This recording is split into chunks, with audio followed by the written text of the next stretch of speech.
15% ngeen am foofu la seen problème nekk te mënu leen ko def et vous voulez toujours reporter tout sur les populations les faux arguments ba léegi wala les vraies raisons blanchiment de fraude fiscale fii la ñu toog avril 2012 ma bind lettre directeur général des impôts et domaines ne ko fayeekul Petrotim suñu xaalis taxe de plus-value bi ñu waroon fayeeku ci gannaaw bi ñu defee seen i maguy diggante président Rakam ak Aly Ngouille Ndiaye ak Franck Timis mais loolu ñàkk nañ ko mais suñu demee ba di jaay di spéculer ngeen war a fayeeku taxe de plus-value vous êtes inspecteur des impôts vous savez ce que je dis vous on se connaît très bien li Cheikh Gueye di wax kuy tux ak kuy laxas poon xamante nañu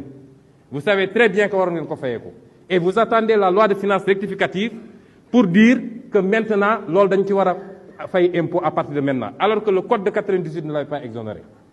loolu moo leen andil problème yi su ngeen jógee bu ko teg ci ndoddu sénégalais yi naan prix pétrole ak prix nangam te ñi war a fay duñu fay ñetteel bi copinage fiscal bi ngeen nekkee toog nañu fii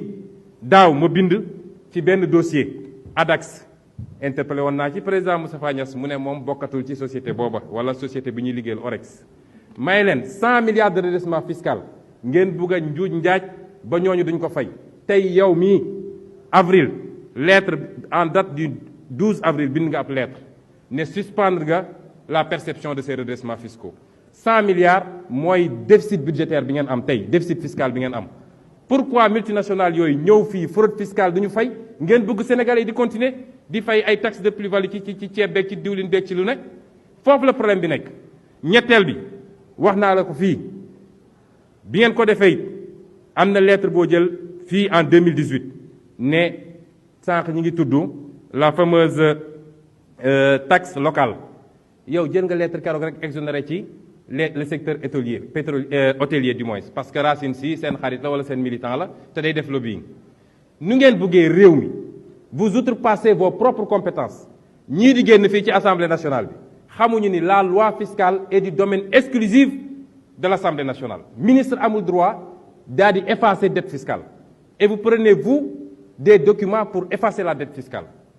ayez le courage de dire la vérité aux Sénégalais seen cuune seen ñàkk bën ak seen ñàkk patriotisme ak ndëng gi ngeen jiital ci seen gouvernance moo andi problème yi ci Sénégal et les Sénégalais vont souffrir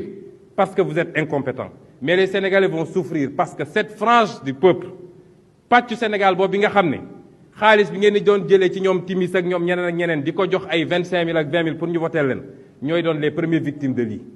réew tappale du ko defar réew jub ak liggéey moo koy defar je vous remercie